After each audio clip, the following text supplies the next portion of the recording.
জয় কৃষ্ণকালী মায়ের জয়, জয় সোনা মায়ের জয়। আমি কিছু কথা বলবো। যারা আমায় প্রকৃত ভালোবাসেন, আমি বকা সত্ত্বেও তারা ভালোবাসেন। আমি তখন বুঝে যাই কে আমাকে সত্যি ভালোবাসে।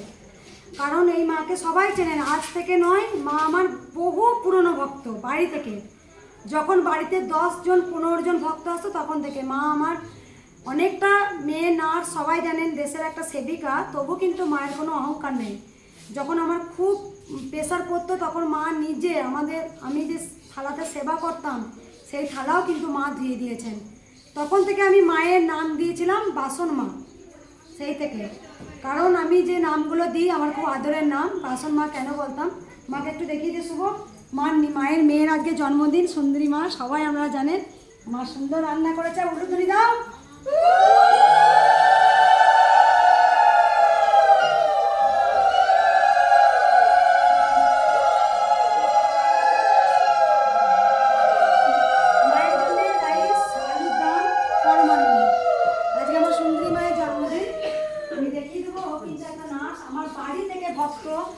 যারা আমায় প্রকৃত ভালোবাসেন তারা কিন্তু আজও আসতে থাকেন, আর যারা আমায় প্রকৃত ভালোবাসেন না তারা সারি মন্দির যায় করে বেড়ায়।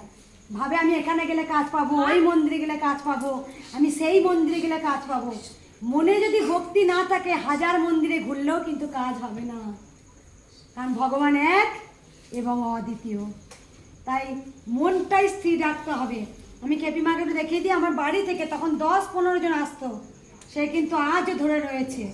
আজও আমার বাড়িতে একবার গিয়েছিল, মাকে খুব বকেছিলাম। অন্য হয়তো যারা আসেন তাদের হয়তো ইগোতে লেগে যায়, তারা দূর আর যাবো না।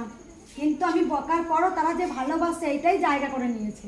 কারণ আমি তো কতটা বকেছি আমি জানি, বকার পরও এসেছে। আমি বলি দেখো আমাকে এত ভালোবাসে, বকার পরও তো আসছে, এটাই। তাই আমি জানবেন আমার বকাটাও অনেকে বলে আমার আশীর্বাদ হয়ে যায়, হয়ে ঝরে পড়ে। আমি অনেক ভক্তদের ঠেলে দিই, তারা এসে বলে মা আমার কঠিন কঠিন রোগ ভালো হয়েছে। সবই মায়ের ইচ্ছা। তবে একটা কথা বলি, আমি এর ভোগের মধ্যেও কিছু কথা বলবো। মাকে ভোগ সেবা দেবো অনেক জায়গায়। মা কালী বা মায়ের মুখে মদ দেওয়া হয়, মদ পান করানো হয়, কিন্তু আদৌ কি মা মদ খান? এগুলো কিন্তু করা উচিত নয় আমার মতে বলে। আমাকে একবার আমাদের যে ব্রাহ্মণ ছিলেন তিনি একবার লিস্ট করেছিলেন যে মায়ের এরকম মদ দিতে হয় কালী পুজোতে। আমি আমার স্বামীকে বলেছিলাম আমি মাকে সুরা দেব না, সুরা আমি দেব না, দেখি তো মায়ের পুজো হয় কিনা। অনেক জায়গায় মায়ের জিভেতে এরকম সুরা ঢেলে দেওয়া হয়।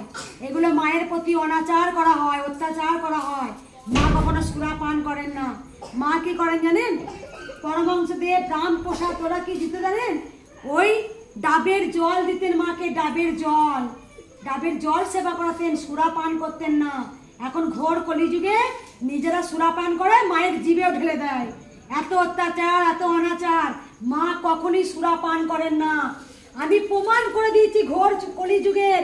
টোটকা উল্টো পাল্টা কিচ্ছু করবেন না। যতক্ষণ টোটকা করবেন ততক্ষণ জয় কৃষ্ণকালী মায়ের জয় বলুন বা হরে কৃষ্ণ বলুন। সেই হচ্ছে আমাদের পরম পিতা, তিনিই আমাদের উদ্ধার করার মালিক। টোটকা বলুন, তাবিজ কবজ বলুন, মাদুলি বলুন, জলপোড়া বলুন, কেউ যদি আপনাকে বলে আপনি হাতের ছবি পাঠান, আপনার মুখের ছবি পাঠান, আপনার ফটো পাঠান, আমি হাত গণনা করে দেব। অত সস্তা নয়। তোমার ভাগ্যে কি লেখা আছে একটা মানুষ কখনোই জানতে পারে না। একমাত্র তোমার ভাগ্য যিনি লিখেছেন তিনিই পাল্টাতে পারেন, একমাত্র গিরিধারী নন্দলাল। এই কুসংস্কার বিশ্বাস করবেন না। কেউ কাঁসার থালা বসিয়ে বলে এত দোষ পেয়েছে, তত দোষ পেয়েছে, ভুল। আপনাকে বলা হয় এই দোষ আছে, ওই দোষ আছে, সেই দোষ আছে, কোনো দোষই নেই মা। আমি যদি গিরিধারীর নাম যদি ঠিক মতো করতে পারি তাহলে কোনো দোষ আমার থাকে না। সব দোষ মা কাটিয়ে দেবে, একমাত্র গিরিধারী নন্দলাল কাটিয়ে দেন। তাই সুরা পান, একবার চুপ করুন সবাই। কথাটা কি শুনতে ইচ্ছা করছে না? কলা কলা ওই মন্দিরে নাকি মায়ের কথা শুনতে ইচ্ছা করছে না? আপনি কেন ধূপ জ্বালিয়েছেন? কারো আগুন লাগিয়ে দেবেন নাকি? কেন মাকে কি দেখালে, দুধ থেকে দেখালে কি ধূপ পায় না? অনাচিষ্টি কেন করছেন? কারো গায়ে তো আগুন লেগে যাবে, হাতটা আপনার ভারী হয়ে যাবে। দেখুন নাড়িয়ে কিছু চাইবেন না। আমরা যখন মায়ের কাছে ধূপ নাড়িয়ে হাত হয় ব্যথা হয়ে যে দাও, এই যে দাও, যা কিছু আছে দাও, এটা ভুল করেন জানেন। ধূপটা দেখাতে হয়, সেটাও স্বার্থ থাকবে না। আপনি যখন মা দেবেন তখনও মায়ের মতো স্বার্থ থাকবে না। যখন আপনি মাকে ভোগ দেবেন, ফল দেবেন, স্বার্থ স্বার্থ থাকবে না। ঘরে যখন দেবতাদের নকুলদানা বাতা দেবেন স্বার্থ থাকবে না। বলতে মা আমি যেটুকু জুটেছে তোমায় দিয়েছি মা, তুমি ভক্তি করে নাও। আমাদের ধূপ মোমবাতি দেখানো এত হাত ঘুরি ঘুরি দাও আর দাও। মা তখন ভাবে কি শুধু চেয়েই গেলি, আমাকে চিনলি না, আমি কে? আমাকে চেন? যার জন্য ডান হাতটা মুখে উঠছে, যার জন্য আমরা দাঁড়িয়ে আছি, যার জন্য এখনো ভালোভাবে আছি, যার জন্য পড়তে পারছি, আমরা তাকে ডাকবো না? তাই ডাকার পিছনে কোনো স্বার্থই থাকবে না। তাকে আমি কর্ম করে যাব, আমি ডেকে যাব। দেয়ার মালিক তিনি যে কখন তোমাকে দিয়ে দেবে তুমি বুঝতেই পারবে না। তাই মন্দিরে হাজার হাজার ভক্তরা যখন এসে বলে মা আমার কথা শুনতে হবে, আমি কারো কথা শুনি না। কেন জানেন? আপনার ভক্তিতেই আপনি মুক্তি পাবেন। আপনি যদি বারবার মাকে ডাকেন কিছু চাইবেন না, মা আপনাকে যখন সময় হবে ঠিক আপনাকে দেবে। এই যে একটা ভক্ত মা কি বলে, আমি সন্তান পেয়েছি মা, আমি বিশ্বাস করি, আমি সায়েন্টিস্ট বিশ্বাস করতাম, আমি এত ডাক্তার দেখিয়েছি, এত এত, কিন্তু ডাক্তারও বলে ভগবানের প্রতি ছেড়ে দিলাম, তোমরা ভগবানকে ডাকো। একটা ডাক্তার ওটি করার সময় সেও একবার ছুটিটা ভগবানকে ডাকে। তাই তাকে ডাকতেই হবে, আমাদের সবাইকে ডাকতে হবে। যে যত বড় স্থানে উঠি তাদের চরণে আমাকে যেতেই হবে। তাই সকলকে বলি এই মদ পান করায় মায়ের মুখে, এই যে সুরা পান করায়, আমি ওটার বিরুদ্ধে। মা কখনো সুরা পান করে? মা দয়াময়ী, তুমি পারবে তোমার মাকে সুরা পান করাতে? বলো, যে সন্তানরা মাকে পুজো করে বড় বড় মন্দিরে মায়ের মুখে সুরা ঢেলে দেয়, সে পারবে, সেই পান্ডাটা পারবে মায়ের মুখে সুরা ঢেলে দিতে? পারবে? তাহলে কেন মাকে সুরা দেওয়া হয়? এইগুলো অন্যায়ের প্রতিবাদ করুন। আজকে আমার অনেক শত্রু কেন জানেন? এই বর্ধমানের বুকে অনেক মন্দির চেয়েছিল কৃষ্ণকালী মায়ের মন্দির দাও, যখন বারবার মায়ের মন্দির হয় তারা বলতো বেশ হয়েছে, আমার ভক্তরা এসে আমাকে বলেছে। তুমি চাইছো না মায়ের মন্দিরটা হোক? যারা মায়ের পুজো করতেন তার আগে বাধা দিয়েছে, আমার কাছে খবর এসছে। তাদের মুখটা কোথায়? কোথায় আজ? মা কি তোর একা? মা কি তোর একা? যারা মাকে পুজো করেন, অনেক অনাচার করেন, প্রথমে দেখবেন যারা পুজো করেন আরতি মাকে যখন করেন নিজেই আরতি ধোঁয়াটা আগে নেয়। তুই কি মাকে পুজো করে বলিস কি মা কি তোর সর্বস্ব আশীর্বাদ তোকে দেবে? না, মাকে যখন পুজো করতে হয় বলতে হয় মা তুমি গোটা জগৎকে আলো দাও, মা তুমি জগৎ জননী, তুমি সবার মা, তুমি সবার মা। তাই যখন আরতি করা হয় না দেখবেন আমি আরতিটাকে সবার মধ্যে দেখাই, কারণ সবাই আলো পায়। মা তোমার সবাই অবুঝ সন্তান, তোমার সবাই সন্তান মা, তুমি সবাইকে ভালো রাখো। তাই এই যে সুরা পান করা হয়, যারা মাকে সুরা পান করেন, আমি দেখবো যে মায়ের গর্ভে যারা জন্মগ্রহণ সেই সেই পান্ডা তার মাকে সুরা পান করুক, আমি দেখব। আমি এইগুলো বলি বলে তাই আমি সবার কাছে খারাপ। তাবিজ কবজ মাদুলি ছিঁড়ে ফেলুন, ভগবানকে গলায় রাখুন, মাদুলি করে নিন, পড়ুন। আপনি অনেকে বলে মালা জপে, আমি ভগবানকে অনেক এতবার ডেকেছি। তুই হিসাব করছিস? হ্যাঁ, মালার মধ্যে পুটলির মধ্যে ভরে হরে কৃষ্ণ হরে কৃষ্ণ, মা আমি এত হাজারবার ভগবানকে ডেকেছি। হ্যাঁ, ভগবানকে মালার মধ্যে তুমি গন্ডি করে রেখেছো? হ্যাঁ না, তুমি সব সময় ডাকো। সে হচ্ছে অগুন্তি, সে বিন্দুতে বিন্দুতে রয়েছে। যার জন্য আমি পৃথিবীতে এলাম, যার জন্য ধরাধামে এলাম, আমরা তাকে ডাকবো না? তাকে ডাকবো না, তাকে মালার মধ্যে গন্ডি করে নেব? না না, আমি তোমাকে সব সময় ডাকবো প্রভু। তাই বুঝতে পেরেছেন আমার কথার মানে আছে খেপিমা? মানে আছে, মানে আছে। এইটাই বলতে চাই। তাবিজ কবচ মাদুলি জল পোড়া তেল পোড়া এ দোষ সে দোষ কিচ্ছু বিশ্বাস করবেন না। আপনি শুধু গিরিধারীকে বিশ্বাস করুন।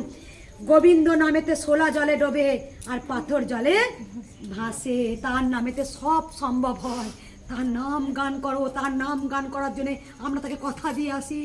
তাই জন্য তো আমাদের মুখে আগে আগুন পড়ে, আমরা সেই কথা রাখতে পারি না। শুধু আমার আমার করে আমরা ডুবে যাই। ধূম মোমবাতি দেখাচ্ছেন, ঘন্টার পর ঘন্টা এরম এরম করে তুলসী তলায় দেখান। কেন দেখান? কি বলেন? এই দাও সেই দাও। একবারও বলেছেন গিরিধারী তুমি কেমন আছো? তুলসী মাতা তুমি কেমন আছো? তুলসী মাতা বৃন্দাবনী তুমি কেমন আছো? বৃন্দা মাতা তুমি কেমন আছো? তোমাকে যে আলোটা দেখাচ্ছি, আলোটা যেন তোমার কাছে পৌঁছে যায়। এই ধূম মোমবাতি মন্দিরে হাত ঘুরিয়ে না দেখালেও হবে। ভক্তি অন্তরে রাখুন, ভক্তি দেখাবেন না।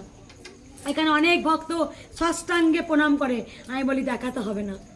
প্রণামটা ভেতরে রাখো, তাতেই কাজ হবে। আমরা মন্দিরে গিয়ে যত মন্দিরে গিয়ে প্রণাম, যত মন্দিরে গিয়ে ভক্তি দেখায়, কেন বাড়িতে কি গোবিন্দ নেই? গোবিন্দ তো সব জায়গায় রয়েছে, তাকে আমরা ডাকতে পারি না, ডাকার মতো আমরা ডাকতে পারি না, তাই আমরা পাই না। তাই সবাই ভালো থাকবেন, সুস্থ থাকবেন। আমি অবশ্যই আপনারা এই কথাটা বলছি, আপনারা প্রতিবাদ করতে শিখুন। যেখানেতে সুরা দেওয়া হবে মায়ের মুখে, প্রতিবাদ করুন। মা সুরা খায় না। যে মাকে সুরাটা পান করছে তাকে শুধু বলবেন আপনার মাকে এই সুরাটাকে পান করিয়ে দেবেন, দেখবেন আপনার কেমন লাগে, দেখবেন আপনার কেমন লাগে। মা সুরা খায় না। অনেক জায়গাতে যে টাকা দেয় তাকে আগে মাকে ছোঁয়ানো হয়। কেন? মা কি টাকা দিয়ে বিক্রি হয়ে গেছে নাকি রে? হ্যাঁ, অনেক জায়গায় হয়তো, কিন্তু কৃষ্ণকালী মায়ের মন্দিরে মায়ের কাছে সবাই সমান। এখনো পর্যন্ত কৃষ্ণকালী মায়ের কাছে কোনো ভিআইপি লাইন নেই। আরে যে দক্ষিণে দিতে না সে লাইন দিবে না? আর যে টাকা দিতে পারবে, মা কি টাকা দিয়ে বিক্রি হয়? অনেক জায়গায় ভিআইপি লাইন থাকে, অনেক জায়গায় টাকা দিয়ে মাকে স্পর্শ করানো হয়। ও যে মাকে টাকা দিয়ে স্পর্শ করলো সেই কাজ পাবে, আর যে মাকে হটিটি করে দাঁড়িয়ে রয়েছে, যে মায়ের কাছে টাকা দিতে পারেনি, সে কি মায়ের কাজ পাবে না? সে কি পাবে না? মা দয়াময়ী, মা সবার জন্যে। অনেক জায়গাতে হয় মাকে টাকা দিয়ে মাকে স্পর্শ করানো হয়। তাই এই মা অনেক উপকার পেয়েছে। মা দণ্ডি খাচ্ছে, সুবাবু দেখিয়ে দে। সবাই একবার বলুন জয়।